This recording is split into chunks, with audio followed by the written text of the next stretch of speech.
Hey folks, it's been a while since I've shared my recovery journey on social media, and in that time I've got a lot of new group members and followers across different social media platforms, so I thought it'd be a good idea to come in and give you an updated version, and in the hope that people watching who are maybe lost in addiction or going through traumatic events and difficult situations see that it is possible to escape addiction and to create a better life for you and your family. But to be able to do that, I need to go back a little bit to before my recovery began. Now, my recovery and healing journey began on the 20th of March 2020. But a few years before that, in 2017, my long-term relationship to my kid's mum ended under difficult circumstances.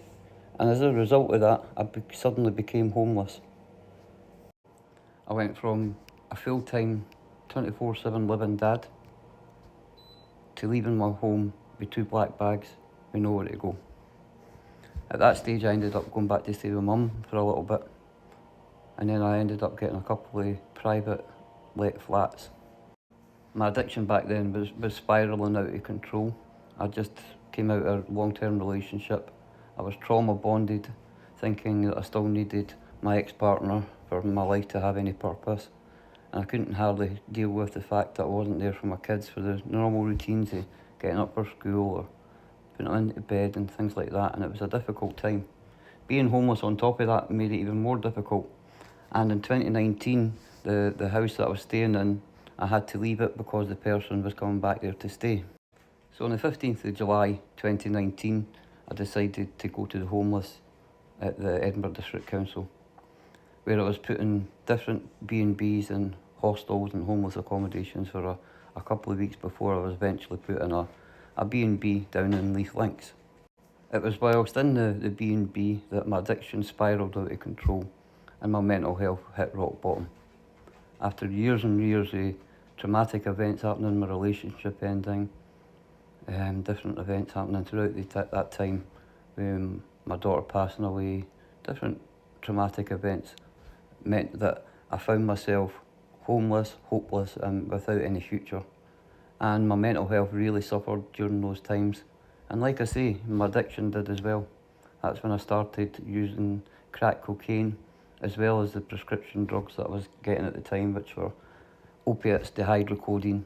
I was buying 100 street Valium, fake Valium per day, and I gave up. I had no hope back then in the B&B days in the summer of 2019. I stayed in that B&B for 6 months, and like I said, my addiction got worse and worse and worse. I just couldn't get used to the fact that my family had been smashed into bits. I wasn't the father to my children that I wanted to be. I just gave up on life and I couldn't see a way out. Fast forward to December 2019, and I thought, I need to get out of here. If I didn't get out of this B&B, I'm going to end up dead. So I moved back in with my mum temporarily in her wee one-bedroom flat in Loch End.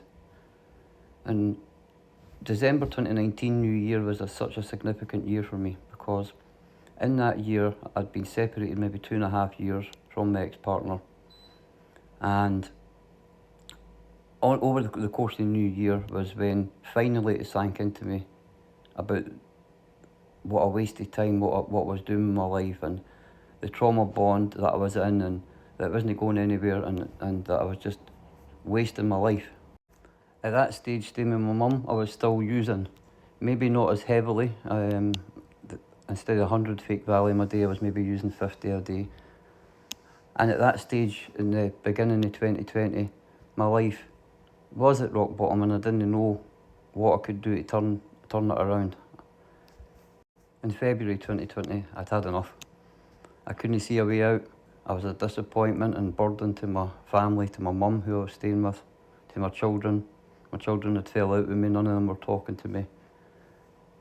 And I was just a burden to everyone around me. So on February 20th, 2020, I attempted to take my own life. I got as many drugs as I could possibly get, as much crack cocaine as I could possibly take, and I attempted to end it all. I thought it would be the best thing for my family, so they didn't need to worry about me anymore and look at me and feel disappointed and things like that, and I thought that was the only way out at the time. I don't remember much about falling asleep that night. I just remember I need this pain to be over. I can't take this anymore. And I remember waking up maybe 3 or 4 days later, and my very first thought was, God, you can't even do that right, Willie. And that's how sad my life had become back then.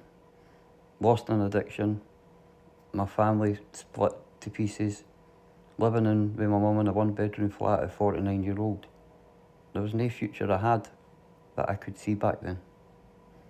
A couple of weeks later, I'd be walking about the local area, stoned with these fake Valium, looking for crack cocaine at the back of 11 at night. And I remember walking about down to the local roundabout and seeing a group of guys, young guys, standing there. And I went up to them and asked them if they had any crack cocaine, and looked up and I seen one of my boys, my sons. And I remember thinking, oh, wow, he's going to go crazy here. But it was, instead of that, it was a look of disappointment, shame, embarrassment on his face. And I just simply turned away and walked away from him. That was March 19th, 2020. When I woke up on March the 20th, 2020, that was my last day using crack cocaine, Valium, gabapentin, pregabalin, all the rest of it. I went cold turkey, which I would never ever suggest anybody to do because it was hell on earth. The withdrawals from all the different types of substances I was using was absolute horrific to go through. And for a few weeks period, even a few month period, I found it so difficult to deal with the withdrawals and my mental health at the same time. A couple of weeks before that, I'd went to an addiction recovery service in Edinburgh called Turning Point.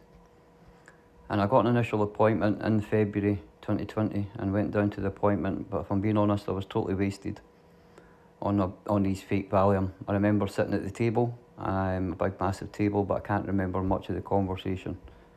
When I left that meeting, they said they'd be in touch and get further appointments and help me with my addiction and also my mental health.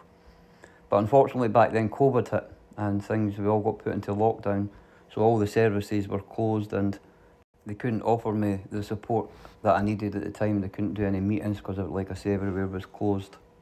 So there I was, March 2020, early stages of recovery, withdrawn, lying in my mum's room in a 1-bedroom flat.